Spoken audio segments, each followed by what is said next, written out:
So we're approaching the last part of the day, and that means that we'll all hear from our president, Rob Larue, for his very first State of the Farmers Union address.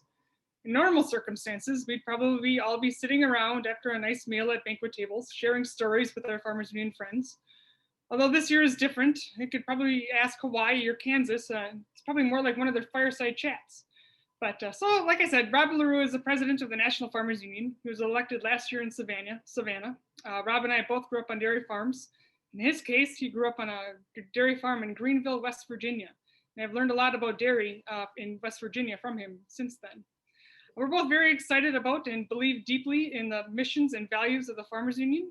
Before being elected president, he worked for NFU as our vice president of public policy and communications. And before that, Rob worked more than 20 years for Congress and for USDA. The last year, and especially last spring, were really tough. Especially tough when things drastically changed just days into a new job. But Rob helped all of us stay together and in regular communication between staff and states and members. This was to make sure that things went as well as they could and not as much went wrong. So now please help me welcome National Farmers Union President, Rob Larue. Thank you so much, Patty. And obviously, thanks for also being such a strong leader and partner here with the national office. Let me start this chat by making clear that the state of the Farmers Union is strong and resilient. But oh, what a difference a year makes. As pointed out, 1 year ago, a few hundred Farmers Union members and guests were in a banquet room in Savannah, Georgia, enjoying a meal together. We had heard the retiring remarks of our former Farmers Union president, Roger Johnson. We reflected on how our organization was stronger and poised for long-term stability and success. What we didn't know was just how important that was going to be. We didn't know how soon and how much the Farmers Union family would be tested. Things changed quickly. I'm speaking to you today from the NFU office in Washington, D.C. But for much of the past year, the national staff has been forced to work remotely. In fact, I had exactly 1 week in the office when I returned from Savannah before we had to shut the office down. While some NFU staff are allowed to come in occasionally to work from their offices, much of Washington, D.C. and many parts of the country still feel like it's been frozen in time from March of last year. But the national office adapted quickly. We set up new ways to communicate. Certainly a year ago, not many of us had heard of Zoom before. Now it's like a sixth sense for many, maybe not me. I still want to know, how is it after hundreds of Zoom calls over the past year, I still find myself being the one that has their mute button on when I'm trying to talk? I'd like to take a moment at this point to give a shout out again to National Vice President Patty Edelberg and especially the national staff who continue to inspire me daily with the commitment and work ethic they bring on behalf of our Farmers Union goals. As we all know, there were many days of uncertainty in the quickly evolving situation, but through a year of pandemic uncertainty and social unrest, I very simply could not have asked for a more dedicated and focused team. For all your sacrifices and efforts, thank you. In order to respond to the pandemic immediately, we set up twice weekly calls with the NFU board of directors and staff in order to stay connected as the situations across the country became clear. These continued into June. We sprang into action to help decision makers on Capitol Hill make sure that the emergency assistance packages for farmers and ranchers, rural healthcare efforts, worker safety initiatives, and nutrition assistance was going to the right places. And we heard and shared your stories of the difficult choices, decisions, and challenges so many family farmers and ranchers faced. Those who received farm stress training at last year's convention were able to put that training into service very quickly. Especially as the nation watched the repercussions of the food supply disruptions, many in our family found themselves with markets that vanished, prices that tanked, and milk and other products that had to be dumped or destroyed. Our families lost all farm jobs, which are often tied to access to health insurance, and faced health threats of their own. But through all those challenges, we also found room to make the most of the situation. While we were concerned about how the pandemic would impact our ability to all come together through Farmers Union when we can't be in the same place, we know that we have found lots of ways to do it. In the States, you kept the wheels moving and took advantage of new technology, as was mentioned earlier, to host regular online webinars and even socialize online with games of bingo and virtual concerts. You kept building new infrastructure like the state-of-the-art camp facility in North Dakota to ensure that future generations will receive the Farmers Union camp experience. And in Oklahoma, you took the supply chain disruption challenges and turned them into a win with the development and passage of the Oklahoma Certified Beef Program. For all of these examples, I know that there are many more of staff and volunteer stories of working hard to help keep their communities strong. Through all this effort and activity, we've been able to connect with all the new members in creative ways. While the challenges of the pandemic hit our membership numbers in some states, we'll repeat it again here. We are pleased to report that our overall membership continues to grow. As noted here, overall growth was by more than 6,000 members. It's the third year of consecutive growth of over 4,000 members. And we have 12 state divisions who grew year over year. I want to highlight again another big win for us, the virtual fly-in, connecting over 400 members, one of our largest groups ever, to get their views to their elected officials, representatives, and congressional leaders. In fact, I might add on the fly-in, and a lot of these other online experiences, we're reaching members who would never participate in a fly-in before, wouldn't think about it either because of time limits or financial reasons. So the technology has been good to us. But even as these in-person gatherings become the norm once again, we're beginning to get a sense of what the next normal will look like. Virtual gatherings and video conferences are likely to be a permanent fixture for organizations like ours. And this isn't a replacement, but an addition. We'll be able to use this technology ongoing in lots of important ways. There's no replacing the bonds and connections we build by traveling to an event to be with friends and fellow members. But there are some ways that we can more easily get together online from home quickly and at a relatively low cost that will stay with us into the future. Another highlight is the fact that through all of these efforts that folks made, our message on some of our core Farmers Union issues was amplified dramatically in the media. We had lots of examples of national and even international stories that featured many of our members telling their story of how the food system had been shaken to its core and what some of those fundamental problems that Farmers Union members have known for many years was showing itself to the rest of the world. These stories were also featured in headlines around the country, again, really trying to educate the public on all the challenges that we were facing. As a result of many of this coverage, we saw our social media coverage escalating quickly. The news is getting out. Our efforts are having an effect, and in ways we haven't seen in a long time. We know that the general public was feeling and seeing how fragile our food system is.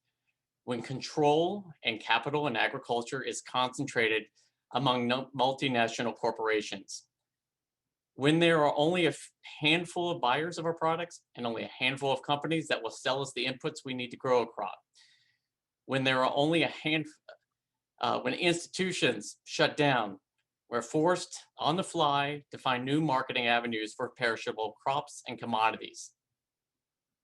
For the first time in multiple generations, the public saw firsthand what Farmers Union has known. Our farm and food system fails not only farmers, but also consumers. The high level of concentration reduces competition, increases farmer cost, and drives down innovation. While farmers are urged, on the one hand, to gain efficiencies, to be more efficient, the deck is too often stacked against them.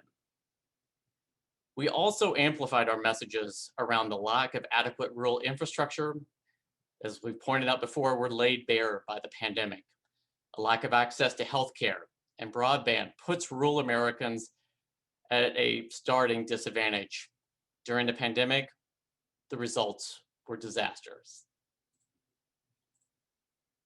One of the things that makes me most proud to be a Farmers Union member is that we strive daily to live our values. Whether it's fixing a flawed food system or giving voice to farmers and ranchers facing social injustice, we lead from the grassroots to help our families and communities create a better world. The goals of Farmers Union have grown out of our understanding of God, nature, and the love of our country, with respect for the past and a vision for the future. Our goals are nourished through the truth and rightness of the ideals expressed in the Declaration of Independence, the Constitution of the United States, and its Bill of Rights. That language, that excerpt, is from the preamble to our policy, driving home that who we are as a core is really, in part, about recognizing the intense responsibility that we have also to our country.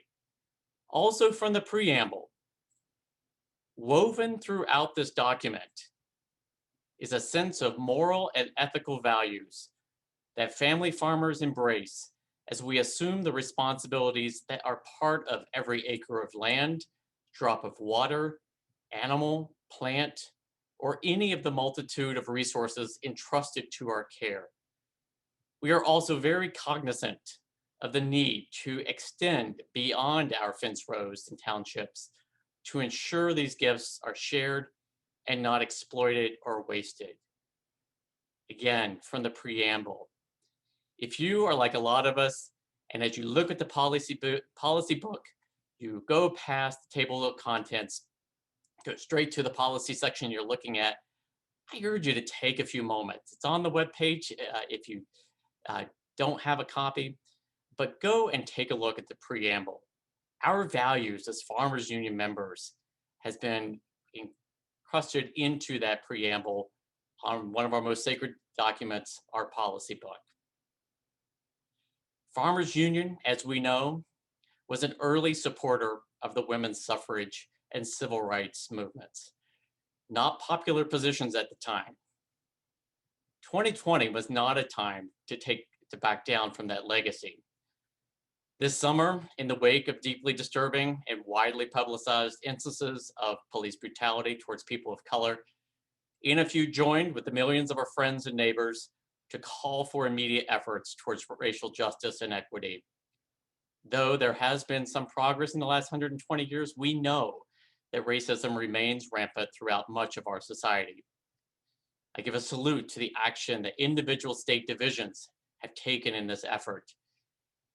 Farmers Union, through the direction of our board, has established a memorandum of understanding with minorities in agriculture, natural resources, and related sciences, a national organization determined to represent students in higher learning and working with them to build diversity and diverse set of views all throughout agriculture. NFU has also endorsed and supports legislation that will address systemic racism in agriculture, including the Justice for Black Farmers Act, the Emergency Relief for Farmers of Color Act, the agriculture provisions in the current stimulus package that's working its way through Congress. These steps are in the right direction, and as an organization, Farmers Union remains on the side of equity and justice. We also endured an election season that became so divisive that it brought violence to the Capitol just a few blocks from our headquarters. As an organization, Farmers Union continues to uphold and promote the ideals put down by the framers in the Constitution and built upon by generations of Americans. Those on the outside who might suggest that farmers unions stay focused on just farm bills. First, I would remind them, farmers are the original multitaskers. And farmers union members, well, they take that multitasking to a whole new level. It is precisely because we care deeply about our farm families and our country that we seek fairness for them and our communities. With the change in the administration and shifting power at the Capitol, we look to the future to make progress on our goals. Too often in recent years, we have witnessed an epidemic of bipartisanship. I'll say that again. Too often in recent years, we have witnessed an epidemic of bipartisanship. It's true, we often talk about the lack of bipartisanship in Washington. But regardless of which party has controlled the White House and Capitol Hill, there has been an overwhelming bipartisan response by virtue of the lack of action on the most pressing issues facing family farmers and ranchers today. Political stalemates have their own result, and that is the continued loss of family farmers and ranchers and the further decay of their communities. Cannot afford to let this continue. We are hopeful that we can work with the Biden administration, Secretary Vilsack, and our allies on Capitol Hill to continue the pandemic recovery and restore power to farmers in the food system. Looking forward, one of the big issues, of course, that we will be focused on is competition. We heard earlier, just a few days ago, from Senator Amy Klobuchar about the threats posed to our economy and society by anti-competitive practices by the very largest tech companies. As she knows, and all Farmers Union knows, this is also a huge issue within agriculture and the food sector. She is committed to working on this issue, to building support. We will be joining in that effort, along with urging the administration and for bipartisan solutions to this crisis. The last time we had a competition bill, a title in the Farm Bill, was 13 years ago, in 2008.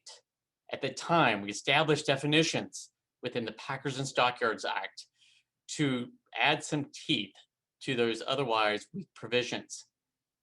With years and years of delay, we know the result. We saw the Farmer Fair Practice Rules come out late in President Obama's administration.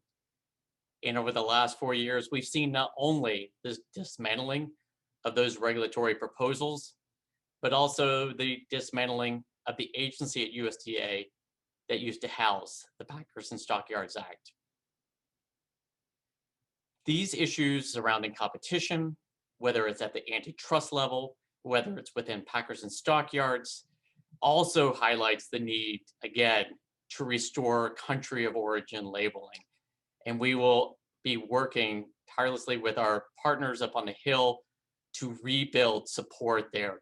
I was encouraged that Secretary Vilsack, in his confirmation hearing, was asked about his support for this.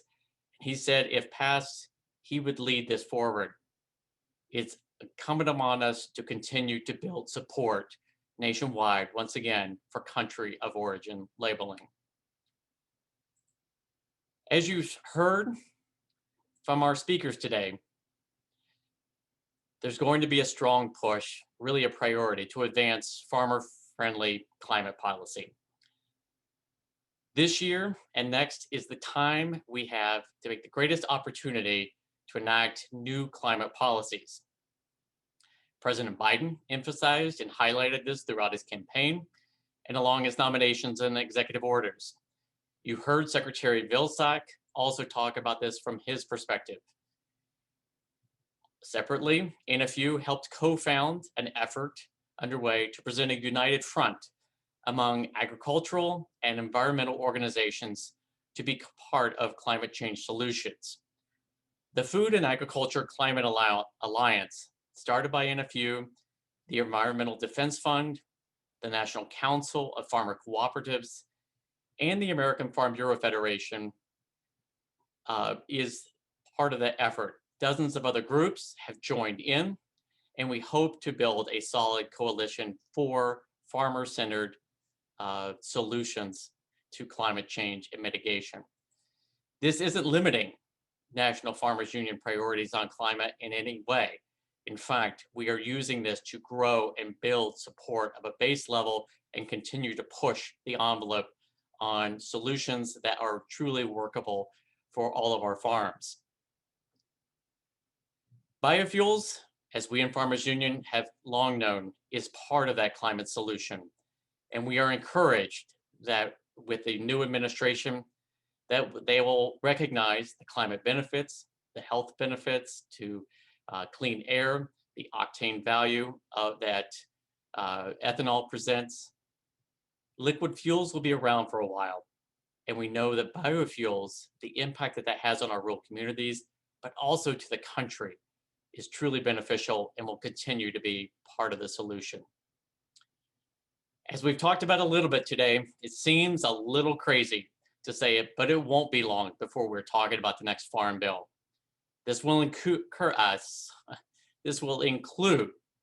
long-time held Farmers Union priorities of strengthening the farm safety net, working towards supply management or growth management solutions, whether it's across grain sectors or dairy, trying to build a more sustainable price so that farmers and the resulting consolidation can be slowed and rebuild our communities. We've also talked today about the need for rural infrastructure and a rebuilding there. And that, again, I think will be a strong, whether it's part of a separate infrastructure bill or part of the next farm bill, will be a big part of the conversation. Now, turning more locally here at the national office, and also on the theme of looking forward, I wanted to let folks know that the NFU national office will be moving to a new location this summer. It won't be hard to find us, though, as we'll just be down the hall from our current space. We continue to look forward to sometime in the near future when we can host you in this new office. A lot of folks know different versions of this adage, but we know that when times are tough, Farmers Union shines best. We continue to prove this every day. We have all lost something in this past year, whether it's time with our family and friends, our Farmers Union social events and traditions, our economic security, our individual health, and the tragic loss of family and friends. But we look forward to a day when we can feel safer and more secure in our surroundings, when we can reflect on our loss, give thanks for our many blessings, and remain focused on the Farmers Union mission. To borrow from an old boss of mine, the late Senator Paul Wellstone, he puts it very simply, we all do better when we all do better. It's been a year that we won't soon forget. Thank you for the opportunity to serve, and I look forward to working for you in the next year. Stay strong and resilient.